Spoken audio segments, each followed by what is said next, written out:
Good morning friends. चलिए नमस्कार सारे लोगों को आज की फिटनेस मॉर्निंग में। आज का जो एपिसोड है 342। और आज हम लोग जैसा कि मैंने पहले इंफॉर्मेशन दिया था, आज हम लोग यूट्रस के बारे में जानेंगे। यूट्रस होता क्या है, इसकी बीमारियां क्या क्या होती है, और भारतवर्ष में इसका क्या डेटा है इस बीमारी का, और इसको स्वस्थ रहने के लिए क्या करना चाहिए। तो जैसा कि आप लोग जानते हैं, ये फीमेल्स का एक इंटरनल ऑर्गन है।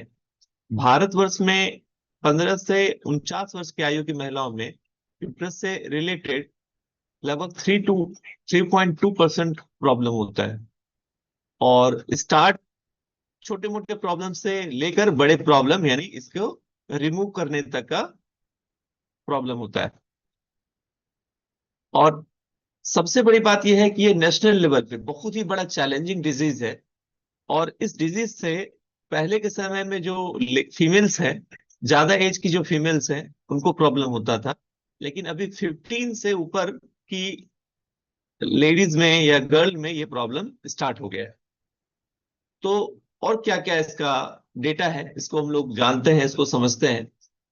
आप लोग सिर्फ थम्स अप कर दीजिए, आवाज जा रही है ठीक से? थम्स अप कर दीजिए, yes. Thank you, thank you so much. Fantastic.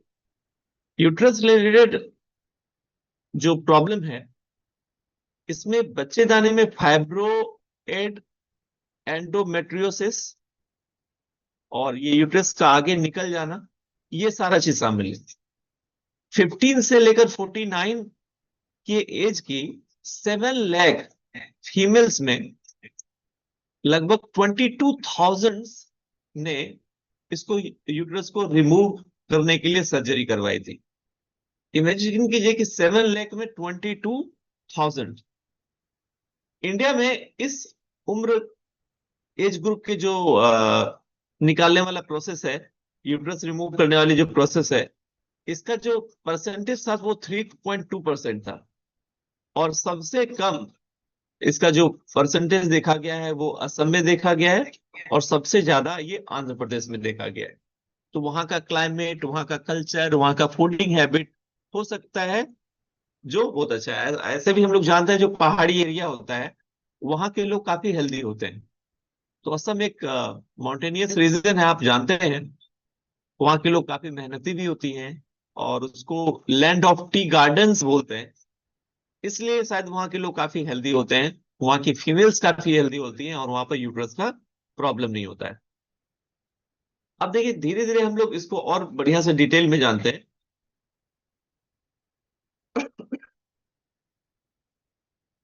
Just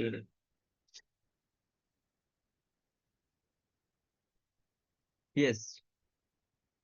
अब इसको हम लोग डिटेल में जानते हैं। एक एवरेज जो नॉन प्रेग्नेंट लेडी होती है, उसके जो यूट्रस की लंबाई होती है 7.5 से 8 सेंटीमीटर तक होता है। और जो इसकी जो विड्थ होती है 3 to 5 सेंटीमीटर, और जो मोटाई है 2.5 से 3 सेंटीमीटर के बीच होती है।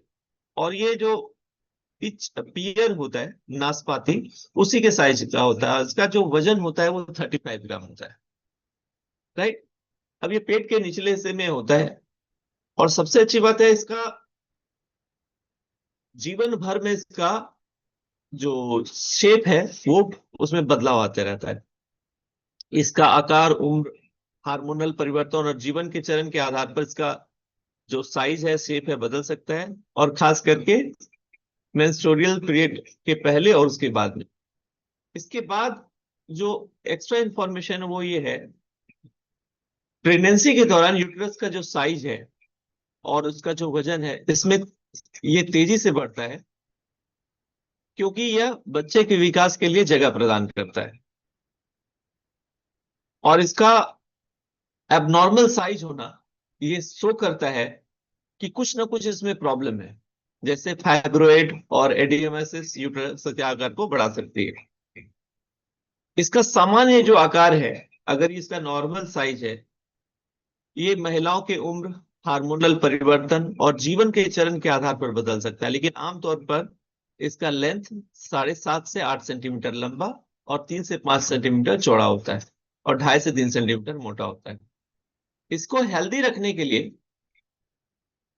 कुछ चीजें हैं जिसको हम लोग को करना है, और जो अवेयरनेस है इसको हम लोगों को फैलाना है। यूट्रस से रिलेटेड जो बहुत सारी प्रॉब्लम आज के डेट में हम लोग देख रहे हैं, काफी तेजी से बढ़ रहा है। मेरी टीम में भी बहुत सारी लेडीज हैं जो अपने बच्चे, जिनकी एज 18 साल से ऊपर है, उसके लिए बहुत बार वो पटना जा चुकी हैं, बहुत सारे ट्रीटमेंट्स को करवा चुकी हैं। तो बहुत सारा प्रॉब्लम अभी के समय है। स्कूल में एक बार, हमारे स्कूल में इस बार मीटिंग हुआ था।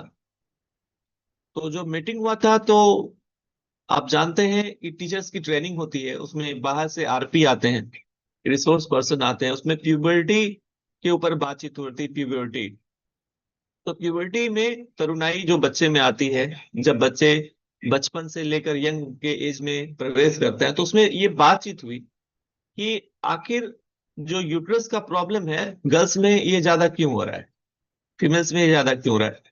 तो उसमें बहुत सारे चैप्टर्स थे जिसको वहां पर टच किया गया, लेकिन एक चीज जो पता चला, वो ये पता चला कि जो गर्ल्स है, उसका जो कमर है, कमर के थोड़ा सा ऊपर वाला जो हिस्सा है, वहां पर ज्यादा प्रेशर नहीं होना चाहिए। लेकिन अभी के समय में जो गर्ल्स है, वो जींस ज्यादा पहनती है। जींस या जो टाइट फिटिंग्स है, जो चुस्त कपड़े हैं, वो पहनती है। इसके वजह से उसके ऊपर बहुत ज्यादा प्रॉब्लम आता है, प्रेशर आता है। इस वजह से ये प्रॉब्लम हो रहा है। इंडियन कल्चर में अगर देखा जाए, तो पहले के समय में जो लड़कियां हैं, उस तरह के कपड़े नहीं पहनती थी, लेकिन अभी हम लोग वेस्टर्न को जो अडॉप्ट करने लगे हैं, इस वजह से ये प्रॉब्लम हो रहा है। साथ ही साथ फास्ट फूड का कल्चर काफी ज्यादा बढ़ गया है। गर्ल्स हेल्दी खाना नहीं खाना चाह रही है, वाटर इनटेक थोड़ा कम हो गया है। ये सब जो वजह है, इसके वजह से ये प्रॉब्लम आ रहा है। और उस दिन इस पे बढ़िया से डिटेल में चर्चा हुई थी, राइट। अब इससे रिलेटेड प्रॉब्लम में क्या प्रॉब्लम हो सकता है? यूरिट्रस से रिलेटेड प्रॉब्लम में सबसे पहला होता है जो फर्टिलिटी है फीमेल्स में, वो उसको इफेक्टेड होता है। और बहुत सारी, अगर यूट्रस से रिलेटेड, यूट्रस में कोई तरह का प्रॉब्लम होगा, तो बहुत सारे प्रॉब्लम हो सकते हैं। जैसे क्या हो सकता है? जैसे गर्भाशय फाइब्रॉइड, एंडोमेट्रियोसिस, गर्भाशय प्रोलैप्स, यूट्रस का पॉलिप्स, और यूट्रस कैंसर भी हो सकता है। तो ये बीमारी एक एक करके हम लोग जानेंगे। सबसे पहले यूट्रस फाइब्रॉइड। इसमें क्या होता है? ये गर्भाशय की मांसपेशियों में गैर कैंसरस ट्यूमर होते हैं, नॉन कैंसरस ट्यूमर, जो पीरियड का जो प्रॉब्लम है, उस समय में ब्लड डिस्चार्ज ज्यादा होगा, ऐठन होगा, और बहुत सारे कारण का, टेंशन का कारण भी हो सकता है।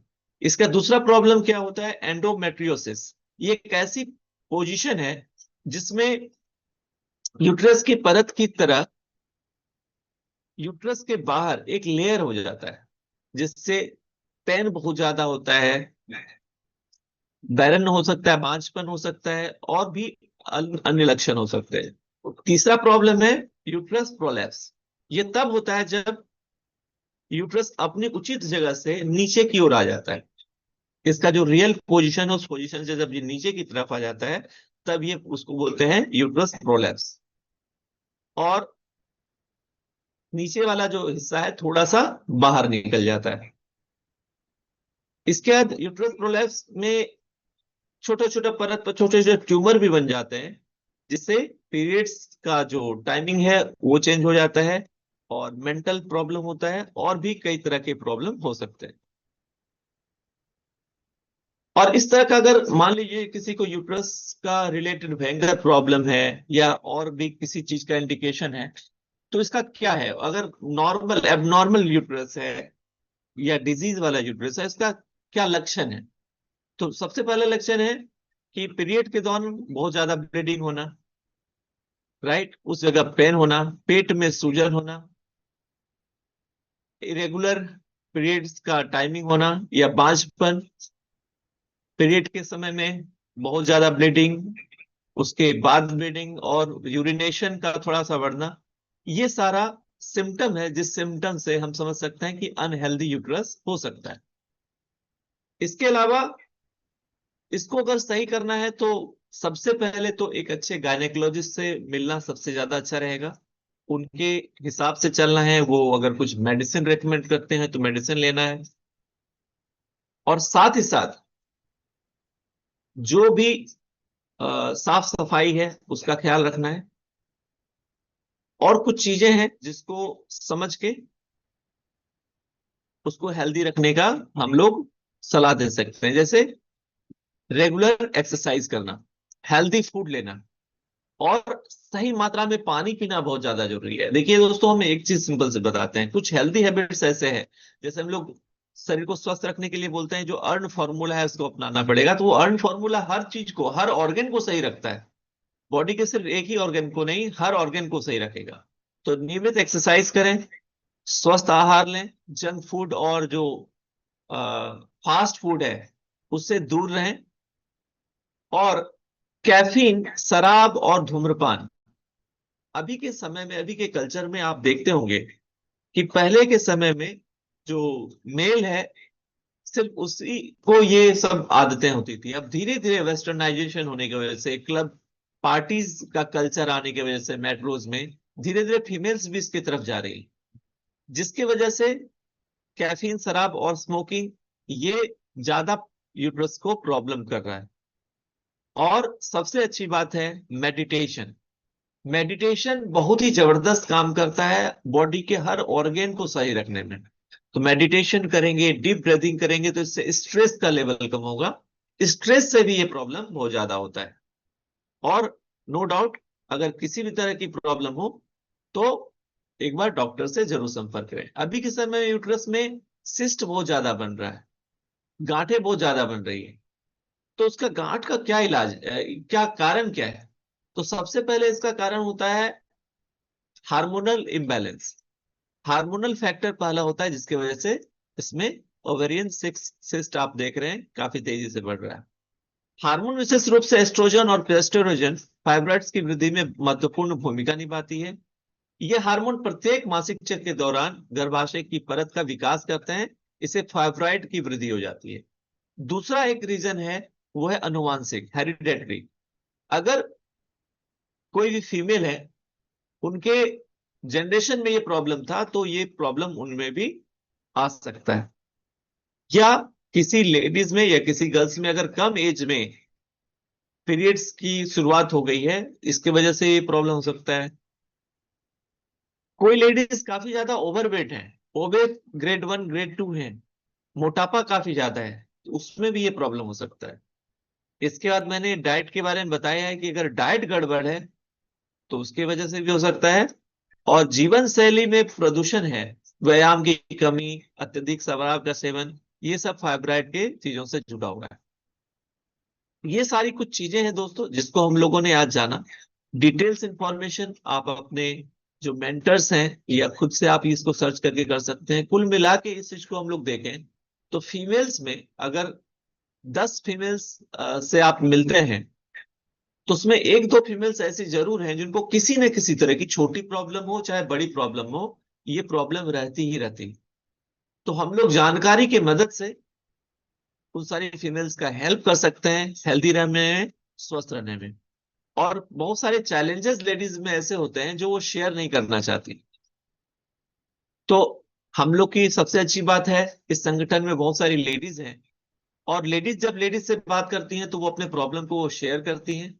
और इस माध्यम से, इस प्लेटफॉर्म के माध्यम से, मिशन फिट भारत और हम लोग का ये फिटनेस मॉर्निंग का प्लेटफॉर्म है, इसके माध्यम से ये जो भी यहाँ पर जानकारी डिलीवर होती है वो लेडीज और जेंट्स सारे लोग सुनते हैं। तो इससे क्या होता है कि वो इस जानकारी के माध्यम से अपने प्रॉब्लम को फाइंड आउट कर सकते हैं, और उस प्रॉब्लम को और डिटेल में समझकर उसका ट्रीटमेंट भी कर सकते हैं। तो आज का इंफॉर्मेशन इतना ही। कल हम लोग डेंटल हेल्थ के बारे में जानेंगे, अपने दांत को हम कैसे स्वस्थ रखें। और आप सारे लोग और हम सारे लोगों की जो स्माइल है कहीं ना कहीं दांतों से प्रभावित होती है। तो दांत को स्वस्थ रख के हम अपने स्माइल को कंटिन्यू रख सकते हैं। तो कल इसी पे चर्चा होगी। कल हम लोग एक डेंटिस्ट से दांतों के बारे में अच्छे से जानेंगे। तो आज का सेशन हम लोग यहीं पे ओवर करते हैं। फिर मिलते हैं कल नए गेस्ट के साथ, नई टॉपिक के साथ। Okay, bye bye everyone, take care. आप लोग चाहें तो एक क्लैपिंग कर सकते हैं। चलिए, fantastic. Okay, thank you so much.